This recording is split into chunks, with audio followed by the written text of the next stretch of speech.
Hello hello. ഇന്ന് ഞങ്ങൾ Europe trip day 4 ആണ്.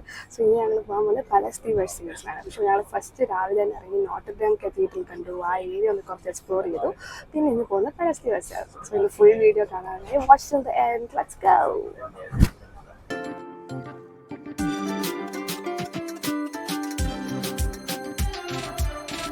അങ്ങനെ ഞങ്ങൾ രാവിലെ തന്നെ ഹോട്ടലിൽ നിന്ന് ഇറങ്ങി നടക്കാൻ തുടങ്ങി. കഴിഞ്ഞ വീഡിയോ കണ്ടവർക്ക് മനസ്സിലായിട്ടുണ്ടാവും, ഞങ്ങൾ ഈ ട്രിപ്പ് ഫുൾ നടത്തിയായിരുന്നു.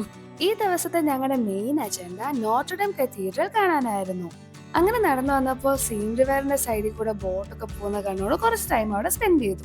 ഞങ്ങൾ അങ്ങനെ നടന്നു വന്നപ്പോൾ ഒരു കോർട്ട് ബിൽഡിംഗ് കണ്ടു. ബട്ട് അതിന്റെ മുന്നിൽ ഫുൾ പോലീസും സ്വാട്ട് ടീംസും ഒക്കെ ആയതുകൊണ്ട് ഒരുപാട് നേരം അവിടെ നിന്നില്ല. അങ്ങനെ അതെല്ലാം കണ്ട് ഞങ്ങൾ നടന്ന് നോട്ടർഡാം കത്തീഡ്രലിന്റെ അടുക്കലെത്തി. ഇവിടെ വന്ന ദിവസം ഇത് കൺസ്ട്രക്ഷൻ നടക്കുകയായതുകൊണ്ട് ഞങ്ങൾക്ക് അകത്ത് കയറാൻ പറ്റിയില്ല. ഇത് പാരീസിലുള്ള ഒരു മിഡീവൽ കാത്തലിക് കത്തീഡ്രൽ ആണ്. ഫ്രഞ്ച് ഗോതിക് ആർക്കിടെക്ചറിലാണ് ഈ ചർച്ച് കൺസ്ട്രക്ട് ചെയ്തിരിക്കുന്നത്. ഇയർ 1163 ഇതിന്റെ കൺസ്ട്രക്ഷൻ ആദ്യമായി തുടങ്ങുന്നത്.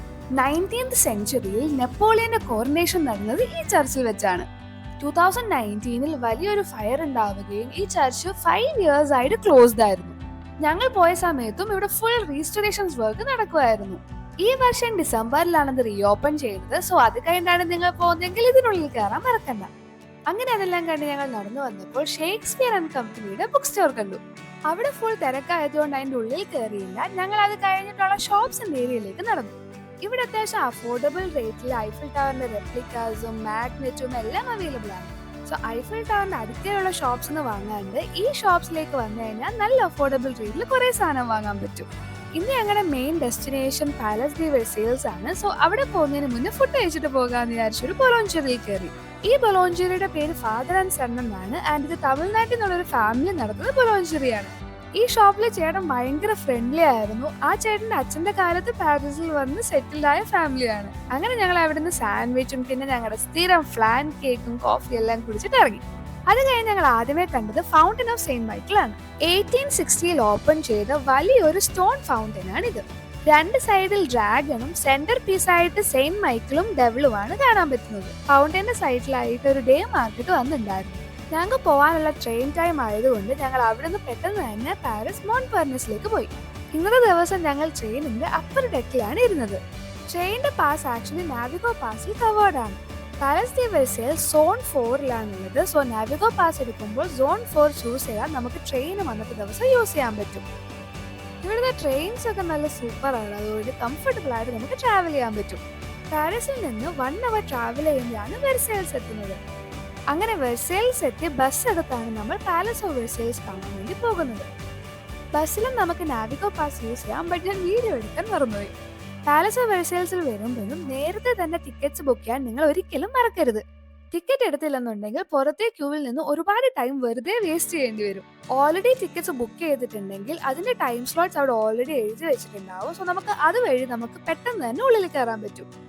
ഞങ്ങൾ 12:30 ടൈം സ്ലോട്ട് ആണ് ബുക്ക് ചെയ്തത്. സോ ഒരു 15 to 20 മിനിറ്റ്സിൽ ഞങ്ങൾക്ക് ക്യൂ നിൽക്കേണ്ടി വന്നുള്ളൂ. ലൂവറിലെ പോലെ തന്നെ ഇവിടെയും ഗൈഡഡ് ടൂർസ് അവൈലബിൾ ആണ്. ഞങ്ങൾ ഗൈഡഡ് ടൂർസ് ഒന്നും ചൂസ് ചെയ്തില്ല. അവിടുന്ന് കിട്ടിയ മാപ്പും കൊണ്ട് ഞങ്ങൾ ഫുൾ എക്സ്പ്ലോർ ചെയ്യാൻ വേണ്ടി നടന്നു.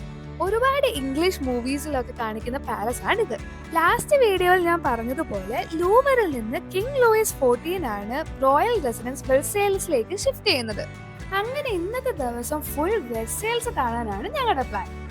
ആദ്യമേ തന്നെ അകത്തേക്ക് കയറുമ്പോൾ സുവനീർ ഷോപ്സിന്റെ ഏരിയയിലേക്കാണ് നടക്കുന്നത്. ഇവിടെ അത്യാവശ്യം എക്സ്പെൻസീവ് ആണ്. ക്രയോൺസിനൊക്കെ 4 euros ആയിരുന്നു. പക്ഷെ ആ പെൻസിലിന്റെ മുകളിലത്തെ ആ സാധനമൊക്കെ കാണാൻ നല്ല ഭംഗിയായിരുന്നു. ഇങ്ങനത്തെ കുറെ സ്റ്റേഷനറി ഐറ്റംസും കുറച്ച് ആന്റിക് ഐറ്റംസും ഒക്കെ ആയിരുന്നു ഈ സുവനീർ ഷോപ്പിൽ ഉണ്ടായിരുന്നത്. അത് കഴിഞ്ഞ് നടന്നു വരുമ്പോൾ നമ്മൾ ലൂവർ മ്യൂസിയത്തിൽ കണ്ട പോലത്തെ റോമൻ സ്കൾപ്ചേഴ്സ് ഒക്കെ കാണാം. ഇത് ലൂയിസ് 14 പെയിന്റിംഗ് ആണ്. ആ ഹോൾ വാൾ ഫുൾ ഫിൽ ചെയ്ത് നിൽക്കുന്ന പോലെ ഒരു വലിയ പെയിന്റിംഗ് ആയിരുന്നു ഇത്. ഈ പാലസിലെ എല്ലാ റൂംസും ഓരോ എക്സിബിഷൻ ഹോൾസ് പോലെയാണ് അവർ സെറ്റ് ചെയ്തേക്കുന്നത്. ഈ ഹോൾ പാലസ് പല സെക്ഷൻസ് ആയിട്ടാണ് ഡിവൈഡ് ചെയ്തിരിക്കുന്നത്. ഞങ്ങൾ ആദ്യമേ കയറിയത് gallery of the history of പാലസിന്റെ സെക്ഷനിലാണ്. ഇവിടെ പണ്ടത്തെ കാലത്തെ വെർസൈൽസിന്റെ കൺസ്ട്രക്ഷനും അതിന്റെ ഹിസ്റ്ററിയും പെയിന്റിങ്സും എല്ലാം ഇവിടെ കാണാൻ പറ്റും. ഈ വെർസൈൽസിനുള്ളിൽ കയറാൻ വേണ്ടി different types of passes available ആണ്.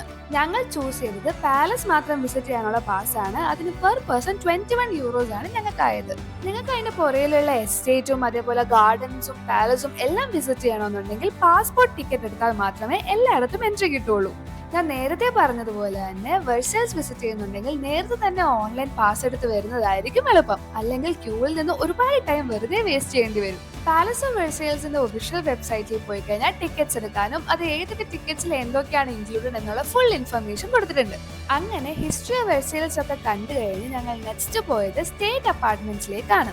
ഈ ഏരിയയിലാണ് ഹാൾ ഓഫ് മിറേഴ്സും കിങ്സ് ചേംബറും എല്ലാം ഉള്ളത്. ആദ്യമേ നമ്മൾ നടന്നു വരുമ്പോൾ കാണുന്നത് പ്രിൻസസ് ചേംബേഴ്സ് ആണ്. അവരുടെ പഴയ ഫോട്ടോസും പണ്ട് ഉപയോഗിച്ചിരുന്ന ഫേർണിച്ചേഴ്സും എല്ലാം ഇവരിവിടെ റൂമിൽ ഡിസ്പ്ലേ ആക്കി വെച്ചിട്ടുണ്ട്. ഇതിലെ ഓരോ റൂമും മറ്റേ റൂമുമായിട്ട് ഫുൾ കണക്റ്റഡ് ആയിരുന്നു. അങ്ങനെ വന്നപ്പോൾ ഒരു റൂമിൽ കണ്ട അലമാരിയാണിത്. ഇത് കണ്ടപ്പോൾ എനിക്ക് ബ്യൂട്ടി ആൻഡ് ബീസ്റ്റിലെ ആ അലമാരിനെ പോലൊക്കെ തോന്നി. എല്ലാ റൂമിലും ഇതേ കണക്ക് കുറെ ഫേർണിച്ചറും പെയിന്റിങ്സും എല്ലാം കാണാൻ പറ്റുമായിരുന്നു. ലൂവറെ പോലെ തന്നെ ഇവിടുത്തെ ഹോൾസും റൂംസും എല്ലാം ഭയങ്കര വലുതായിരുന്നു. അങ്ങനെ നടന്നു വന്നപ്പോൾ പാലസിനുള്ളിലെ റോയൽ ചാപ്പൽ കണ്ടു. ഇതൊരു രക്ഷയില്ലായിരുന്നു. ഫുൾ ഗോൾഡൻ ഡെക്കറേഷൻ ഒക്കെ വെച്ച് ഇത് ഭയങ്കര രസമായിരുന്നു ഈ റൂം കാണാൻ. ഇത് കഴിഞ്ഞ് നമ്മൾ എൻ്റർ ചെയ്യുന്നത് കിങ്സ് അപ്പാർട്ട്മെന്റ്സിന്റെ ഏരിയയിലേക്കാണ്. ഇവിടുത്തെ സീലിംഗ്സും വോൾസും എല്ലാം ഭയങ്കര ഭംഗിയായിരുന്നു കാണാൻ. Louis 14 Louis the great or sun king എന്നും അറിയപ്പെട്ടിരുന്നു. ഫ്രാൻസിനെ കൾച്ചറൽ പ്രസ്റ്റീജ് ഉള്ള ഒരു പ്ലേസ് ആക്കി മാറ്റാൻ ലൂയിസ് 14 വലിയൊരു പങ്കുണ്ടായിരുന്നു. അങ്ങനെ നമ്മൾ നടന്നു വരുമ്പോൾ ആദ്യമേ കാണുന്നത് ഓഫീസ് ഓഫ് കിങ് ലൂയിസ് 14 ആണ്. എന്ത് വലിയ റൂമല്ലേ! ലൂയിസ് 14 പെയിന്റിങ്സും അന്ന് അവർ ഉപയോഗിച്ചിരുന്ന ഫേർണിച്ചേഴ്സും എല്ലാം നമുക്ക് ഈ റൂമിൽ കാണാൻ പറ്റും. അടുത്തത് വീനസ് റൂമാണ്. ഈവനിങ് റിസപ്ഷൻസ് ഹോസ്റ്റ് ചെയ്യാൻ വേണ്ടി ലൂയിസ് 14 ഉപയോഗിച്ചിരുന്ന റൂമായിരുന്നു ഇത്. ഡിന്നർ കഴിക്കാനൊന്നും അല്ല, ജസ്റ്റ് ഈവനിങ് റിസപ്ഷന് വേണ്ടിയിട്ട്.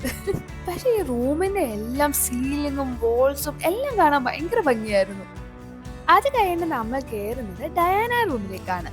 ഇവിടെയായിരുന്നു അവർ ബില്ലാർഡ്സ് കളിക്കാനും അതേപോലെ ചെറിയ ബോൾസ് ഒക്കെ അറേഞ്ച് ചെയ്തിരുന്നത് ഈ റൂമിലായിരുന്നു. എല്ലാ റൂമിലും കുറെ സ്കൾപ്ചേഴ്സും പെയിന്റിങ്സും എല്ലാം നമുക്ക് കാണാൻ പറ്റും. അത് കഴിഞ്ഞ് നമ്മൾ കയറുന്നത് കിങ് ലൂയിസിന്റെ ബെഡ്റൂമിലേക്കാണ്. ഈ റൂം ഒരു രക്ഷയില്ലായിരുന്നു. ടോപ്പ് ടു ബോട്ടം ഭയങ്കര മജസ്റ്റിക് ആയിട്ടാണ് അവരിത് ഫുൾ സെറ്റ് ചെയ്തേക്കുന്നത്. അവരുടെ കുറെ ഫേർണിച്ചേഴ്സും ബെഡും എല്ലാം നമുക്ക് ഈ റൂമിൽ കാണാൻ പറ്റും. അത് കഴിഞ്ഞിറങ്ങുമ്പോൾ കാണുന്നതാണ് ത്രോൺ റൂം. പഴയ രാജാവിന്റെ ബെഡ്റൂമിനെ ത്രോൺ റൂമായിട്ട് അവരിവിടെ കൺവേർട്ട് ചെയ്തിരിക്കുകയാണ്. അതെല്ലാം കണ്ട് നമ്മൾ ഇറങ്ങുന്നത് ഒരു വലിയൊരു ഹാളിലേക്കാണ്. ഇവിടെ നിന്നാണ് ഹാൾ ഓഫ് മിറേഴ്സിലേക്ക് നമുക്ക് എൻ്റർ ചെയ്യാൻ പറ്റുന്നത്. വെർസൈൽസ് പാലസിന്റെ ഏറ്റവും ഫേമസ് ആയിട്ടുള്ള റൂമാണ് Hall of Mirrors. Louis 14 absolute മൊണാർക്കിയുടെ പവർ ഇല്ലുസ്ട്രേറ്റ് ചെയ്യുന്ന റൂമാണ് ഇത്. ഒരുപാട് മൂവീസിൽ ഞാൻ ഈ ഹാൾ ഓഫ് മിറേഴ്സ് കണ്ടിട്ടുണ്ട്. അപ്പോഴൊക്കെ ഞാൻ വിചാരിച്ചു ഇവർ ചുമ്മാ ഇത് സെറ്റ് ഇടുന്നതാണ്. ബട്ട് നേരിട്ട് കണ്ടത് സൂപ്പർ ആയിരുന്നു. ഇവിടെ വന്നപ്പോൾ പക്ഷെ ഭയങ്കര ക്രൗഡഡ് ആയതുകൊണ്ട് നമുക്ക് ഒരുപാട് വീഡിയോസ് ഒന്നും എടുക്കാൻ പറ്റിയില്ല. സോ അവിടെ നിന്ന് ഞങ്ങൾ ഇറങ്ങി അടുത്ത സ്ഥലത്തേക്ക് നടന്നു. അടുത്തത് നമ്മൾ കയറിയത് ക്വീൻസ് അപ്പാർട്ട്മെന്റ്സിലേക്കാണ്. ഇതൊരു രക്ഷയില്ലാത്ത റൂമായിരുന്നു. കിങ് ലൂയിസിന്റെ റൂം ഒരു റെഡ് കളർ തീമാണെങ്കിൽ ക്വീൻസ് അപ്പാർട്ട്മെന്റ്സ് എല്ലാം വൈറ്റ് ആൻഡ് ഗോൾഡൻ കളർ തീമായിരുന്നു. അവരുടെ ഫേർണിച്ചേഴ്സും ആ ഹോൾ റൂം കാണാൻ ഭയങ്കര ഭംഗിയായിരുന്നു. അത് കഴിഞ്ഞ് നമ്മൾ എൻ്റർ ചെയ്യുന്നത് കൊറോണേഷൻ റൂമിലേക്കാണ്. ടാങ്കിളിനകത്തില് ആന ഇറ്റ്സ് കൊറോണേഷൻ ഡേ എന്ന് പറഞ്ഞുകൊണ്ട് എണീക്കുന്നതാണ് എനിക്ക് ഈ റൂമിൽ കയറിയപ്പോൾ ഓർമ്മ വന്നത്. നിങ്ങളും ഡിസ്നി ടാങ്കിൾ ഫാൻസ് ആണെങ്കിൽ കമന്റ് ബോക്സിൽ ഒരു ഹാർട്ട് ഇടുക. അതെല്ലാം കണ്ടിട്ട് ഇറങ്ങുമ്പോൾ ഒരു വലിയ ഹാളിൽ full of paintings and sculptures ആണ് നമുക്ക് കാണാൻ പറ്റുന്നത്. ഇവിടെ കണ്ട കുറെ സ്കൾപ്ചേഴ്സും പെയിന്റിങ്സും ഒക്കെ ലൂവറിലും ഉള്ള പോലെ തോന്നും. എനിക്ക് തോന്നുന്നത് കുറച്ച് പെയിന്റിങ്സ് ഒക്കെ എനിക്ക് തോന്നുന്നു റിപ്പീറ്റഡ് ആണെന്ന്.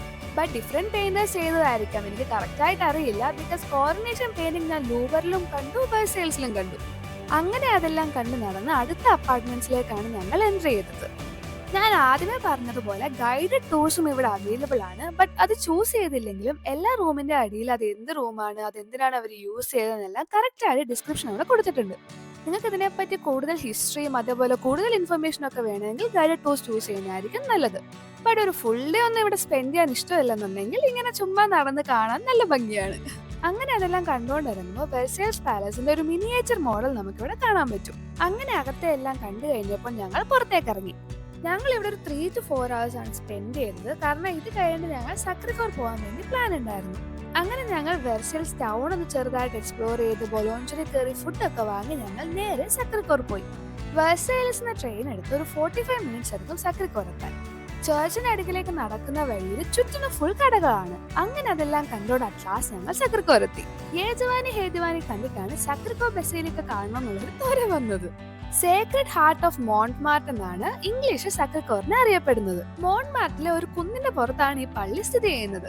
അതുകൊണ്ട് തന്നെ ഒരുപാട് സ്റ്റെപ്സ് കയറിയാണ് നമ്മൾ ഇവിടെ എത്തുന്നത്.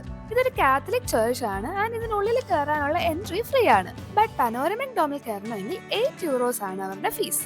ഞങ്ങൾ പനോരമിക് ഡോമിൽ പോയില്ല, ബിക്കോസ് അതിന്റെ ഫ്രണ്ടിൽ നിന്നാൽ തന്നെ ഹോൾ പാരീസ് സിറ്റി നമുക്ക് കിടിലനായിട്ട് കാണാം. ശരിക്കും ഐഫിൽ ടവറിന്റെ മുകളിൽ കയറി പാരീസ് സിറ്റി കാണുന്നതിനേക്കാൾ നല്ലത് സേക്രഡ് വന്നിട്ടുള്ള ഈ ഒരു വ്യൂ ആണ്. ഇവിടുത്തെ ഈ സ്റ്റെപ്സിൽ ഇരുന്ന് ഈ ഹോൾ സിറ്റി വ്യൂ കാണാൻ ഭയങ്കര ഭംഗിയാണ്. അങ്ങനെ കുറച്ച് ടൈം അവിടെ എക്സ്പ്ലോർ ചെയ്തതിനു ശേഷം ഞങ്ങൾ തിരിച്ച് ഹോട്ടലിലേക്ക് പോയി. ഇന്ന് ഞങ്ങൾ പാരീസിനോട് ബൈ ബൈ പറയാണ്. ഇവിടെ നിന്ന് ഞങ്ങൾ അടുത്തത് പോയത് ബെൽജിയത്തിലേക്കാണ്. സോ ബെൽജിയത്തിലെ വിശേഷങ്ങൾ വരുന്ന വീഡിയോസിൽ കാണാം. ഇന്നത്തെ വീഡിയോ എല്ലാവർക്കും ഇഷ്ടപ്പെട്ടു എന്ന് വിചാരിക്കുന്നു. ഈ ചാനൽ ആദ്യമായിട്ടാണ് വീഡിയോസ് കാണുന്നതെങ്കിൽ സബ്സ്ക്രൈബ് ചെയ്യാൻ മറക്കല്ലേ.